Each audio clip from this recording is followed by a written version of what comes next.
सोम्या पोखरेल ना घर के रही ना घाट के रही, सोम्या पोखरेल धोबी के कुत्ता बनकर रह गई है। ना अब खेसारी लाल यादव के साथ में रह सकती है, ना काम कर सकती है, ना पवन सिंह के साथ में रह सकती है, ना कर सकती है।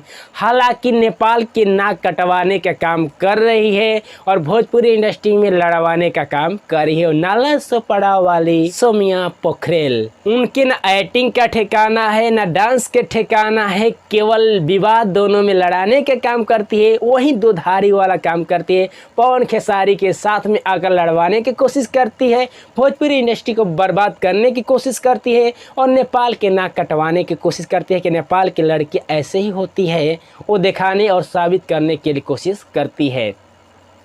सोम्या पोखरेल ना घर के रही ना घाट के रही, क्यों नहीं रही है, क्यों भोजपुरी इंडस्ट्री में विवाद कराती रहती है, आप सभी को विस्तार से बताने की कोशिश करेंगे। उससे पहले अपने दर्शकों का अपना परिचय।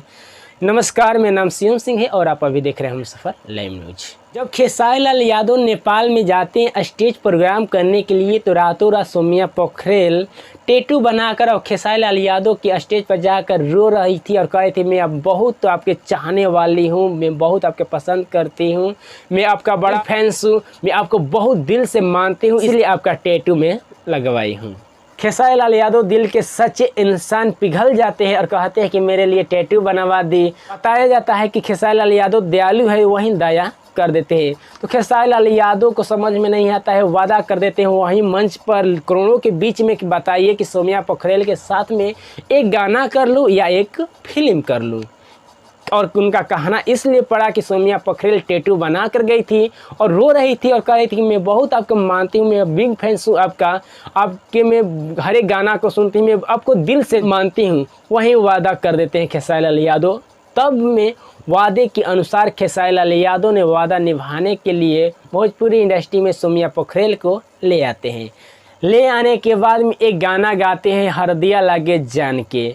वो भी गाना चोरी का आरोप लग जाता है खेसारी लाल यादव को प्रमोद प्रेमी के द्वारा। उसी गाने में सोम्या पोखरेल को लेकर काम किए खेसारी लाल यादव ने। जब काम किए तो कुछ ही महीने बीते, कुछ ही दिन बीते, उसी बीच में सोम्या पोखरेल एक इंटरव्यू के दौरान में कहती है कि कौन है पवन सिंह। तो लाइव जब आती है सोम्या पोखरेल, इस तरीके से विवाद लगातार चलता रहा। उसी बीच के दौरान में खेसारी लाल यादव के टीम ने या खेसारी लाल यादव कहे तो लात मारकर सोम्या पोखरेल को निकाल देते हैं। और निकालेंगे क्यों नहीं, क्योंकि ना उनके पास एक्टिंग है, ना काला है, ना डांस है, केवल दांत चियार देती है, छड़ी जी सा दांत चियार देती है, बस दांत चियार कर कहती है कि मैं काम कर लूँगी। केवल दांत चियारने के अलावा उनके कुछ आता नहीं है। आता है तो केवल भोजपुरी इंडस्ट्री में विवाद कराने के आता है, लड़ने का आता है, और नेपाल के नाक कटवाने के लिए आता है और दांत चियारने के लिए आता है। यही सब चीज़ आता है, बाकी उनके काला है कहाँ। जब पवन सिंह मगही सॉन्ग लेकर आते हैं उसके दौरान में जाती है तो पवन सिंह कहती कि आप सच्चे दिल के हैं। पवन सिंह भी पिघल जाते हैं क्योंकि वो भी एक इंसान ही है। जब इंसान है तो वो भी पिघल जाते हैं, उनके भी कलेजा है, उनके भी दिल है, तो पिघल जाएंगे ही। उसके बाद में सिंह भी वादा कर देते हैं कि सोम्या पोखरेल के साथ में एक गाना हम करेंगे। गाना करने लगते हैं तो पवन सिंह के चाहने वाले लगातार और खेसारी लाल यादव के चाहने वाले लगातार गाली गलौज करने लगते हैं, पवन सिंह को विरोध करने लगते हैं कि सोम्या पोखरेल आपके साथ में खिलवाड़ की है और फिर उन्हीं के साथ में आप काम कर रहे हैं। तो पवन सिंह ने ना सोम्या पोखरेल के देखा ना अपने वादा को देखा। पवन सिंह अपने फैंस को खुश करने के लिए सोम्या पोखरेल के लाखों रुपया का नुकसान घाटा सहकर सोम्या पोखरेल के लात मारकर निकाल दिए।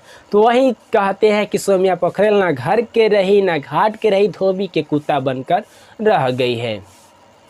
ना पवन सिंह में जा सकती है ना खेसारी लाल यादव में जा सकती है, यानी कि दोनों तरह से लात मारकर उनको भगा दिया गया है। तो अब विरोध करिए पवन सिंह को कि हमके बुलाया गया है तो तू बच्चा विरोध करते रह, उसमें कोई का सुनवाई होने वाला है। तेरे पास जब कुछ है ही नहीं तो तुमको भोजपुरी इंडस्ट्री में रखा क्यों गया है, ये तो विरोध करने वाला चीज़ है। हालांकि हम तो कहते हैं भोजपुरी इंडस्ट्री से बिल्कुल कर फेंक देना चाहिए और नेपाल में ही सीधा फेंक देना चाहिए उनको।